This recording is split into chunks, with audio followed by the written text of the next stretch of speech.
Lalu berkatalah Elia, orang Tisbe, dari Tisbe Gilead, kepada Ahab, Demi Tuhan yang hidup, Allah Israel yang kulayani, sesungguhnya tidak akan ada embun atau hujan pada tahun-tahun ini, kecuali kalau kukatakan.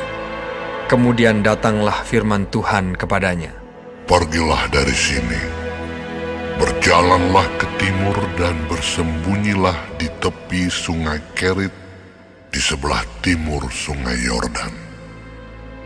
Engkau dapat minum dari sungai itu, dan burung-burung gagak telah kuperintahkan untuk memberi makan engkau di sana.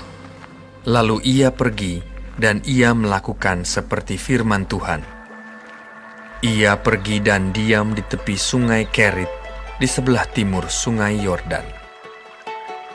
Pada waktu pagi dan petang, burung-burung gagak membawa roti dan daging kepadanya, dan ia minum dari sungai itu. Tetapi sesudah beberapa waktu, sungai itu menjadi kering, sebab hujan tiada turun di negeri itu. Maka datanglah firman Tuhan kepada Elia, Bersiaplah, pergi ke Sarfat yang termasuk wilayah Sidon, dan diamlah di sana. Ketahuilah, aku telah memerintahkan seorang janda untuk memberi engkau makan. Sesudah itu ia bersiap, lalu pergi ke Sarfat. Setelah ia sampai ke pintu gerbang kota itu, tampaklah di sana seorang janda sedang mengumpulkan kayu api. Ia berseru kepada perempuan itu, katanya, Cobalah ambil bagiku sedikit air dalam kendi, supaya aku minum. Ketika perempuan itu pergi mengambilnya, ia berseru lagi, Cobalah ambil juga bagiku sepotong roti. Perempuan itu menjawab, Demi Tuhan Allahmu yang hidup, sesungguhnya tidak ada roti padaku sedikit pun, kecuali segenggam tepung dalam tempayan dan sedikit minyak dalam buli-buli. Dan sekarang aku sedang mengumpulkan 2-3 potong kayu api. Kemudian aku mau pulang dan mengolahnya bagiku dan bagi anakku.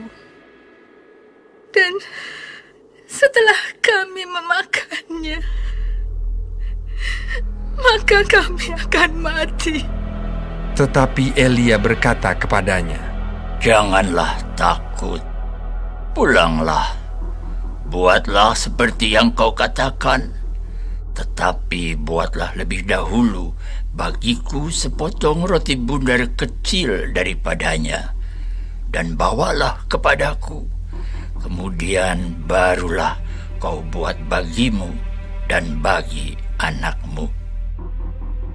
Sebab beginilah firman Tuhan Allah Israel. Tepung dalam tempayan itu tidak akan habis, dan minyak dalam buli-buli itu pun tidak akan berkurang sampai pada waktu Tuhan memberi hujan ke atas muka bumi. Lalu pergilah perempuan itu dan berbuat seperti yang dikatakan Elia.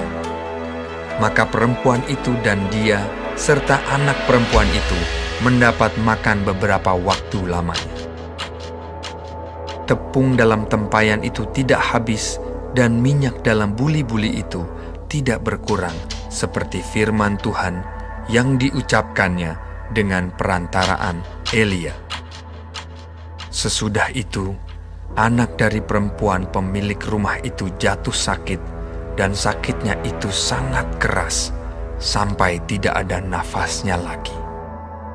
Kata perempuan itu kepada Elia, Apakah maksudmu datang kemari, ya abdi Allah? Singgahkah engkau kepadaku untuk mengingatkan kesalahanku dan untuk menyebabkan anakku mati? kata Elia kepadanya, Berikanlah anakmu itu kepadaku. Elia mengambilnya dari pangkuan perempuan itu dan membawanya naik ke kamarnya di atas dan membaringkan anak itu di tempat tidurnya.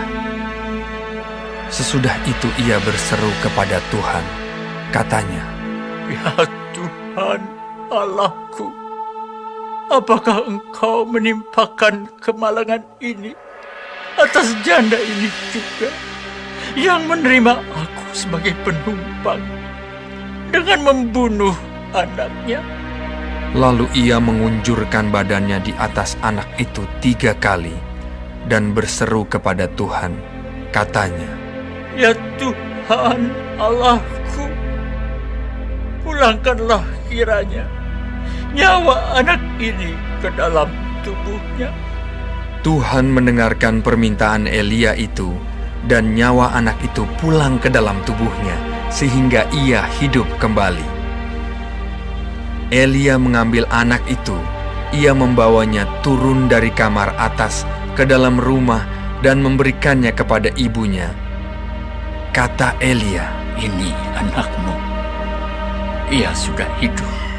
kemudian kata perempuan itu kepada Elia, Sekarang aku tahu bahwa Engkau abdi Allah, dan firman Tuhan yang Kau ucapkan itu adalah benar.